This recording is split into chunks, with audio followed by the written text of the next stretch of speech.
Hello, movie lovers, and welcome to my movie review for The Conjuring Part 1. Now, this movie came out in 2013, and I didn't get around to actually reviewing this movie or anything like that because, number one, my Facebook page for movie lovers and TV lovers unite wasn't even major in that time. And not only that, but even this YouTube channel right now that you even watch my videos is actually pretty cool.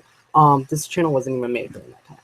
With that being said, I want to go on ahead and talk about The Conjuring and about how I love this movie as a horror movie, and I felt like, you know, with a horror movie like this, it's just one of those things where everything fell into place right. The pacing was good.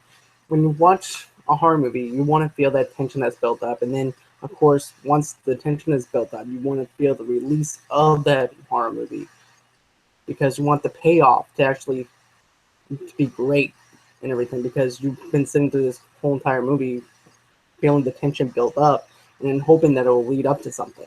And boy, does it lead up to something. Now, this movie is about paranormal investigators Ed and Lorraine Warren. They work to help a family terrorized by a dark presence in their farmhouse. Now, what I like about this is the fact that number one, they did this movie for a low budget movie. So therefore, James Wan was able to have a lot more creative control over this thing because, you can do a horror movie for really cheap, and you can actually do just about anything you want because of the fact that it's a low budget horror movie. But aside from that, let me tell you something. This movie doesn't rely on cheap jump scares. This movie doesn't even tell you what something scary is going to come up or anything like that. There's no background music to let you know. All you know is that you're following around this husband and wife, and some stuff is about to go down. And you don't know which direction it's going to be coming from. You're on the edge of your seat the whole entire time. I feel like this movie is very underrated for what it is, but the tone of this movie is just fantastic. And if I were you, I would actually go on ahead and rent this movie before actually going to see The Conjuring Part 2. Now, I haven't seen The Conjuring Part 2 yet, but I'm planning on it on this weekend because it's my most anticipated horror movie for this year. And you know, I love horror movies. And if there's a horror movie that you want me to review, comment below and I'll review the horror movie.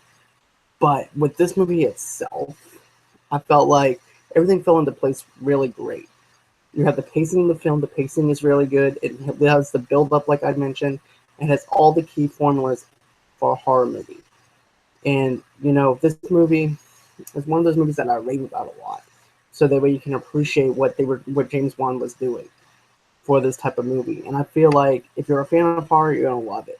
But not every horror movie is for everybody. Not every movie is for everyone. But with that being said, James Wan knocked this one out of the park, and he even knocked it out of the park with the first Saw movie, and he did that for like a low budget movie as well.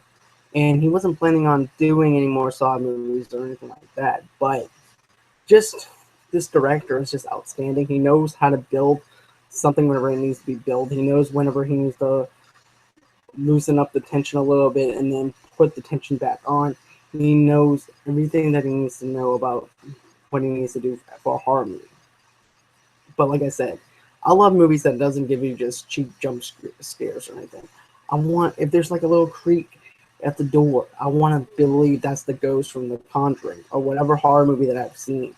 I don't like cheap jump scares where you jump up in your seat for like 5 seconds and then you're back into the movie again, and that's the end of it. To me, that's not really good horror. To me, that doesn't define a good horror movie. That just means that you got jumped a little bit and you got scared just a little bit, but that's just that icing on the cake. You want to be able to, after you get done watching this movie, like I said, you want to be able to hear the creak at the door. You want to hear that maybe the house settling down and you're thinking that's the ghost from The Conjuring. You want to be able to feel some type of wet thing to where you can have the movie can have some kind of impact on you. And this is what that movie does. The tone is perfect. I can't tell you how I can't even tell you how great this movie's gonna be. How great you guys are gonna end up loving this movie because I came out loving it. And with that being said, I'm gonna give this movie a 5 out of 5 because of the fact of everything I mentioned, the tone of the movie, the camera angles as well, gives you the perfect setup of what you don't even expect out of this movie. You don't even have the sound or anything like that, the music to let you know that something scary is going to happen. So that's my review for the Conjuring 1. And I hope that you actually come back again to watch the Conjuring 2 movie review that I'm going to do this weekend. With that being said, don't forget to like, give me the thumbs up if you like the video, and hit the subscribe button. Have a good one.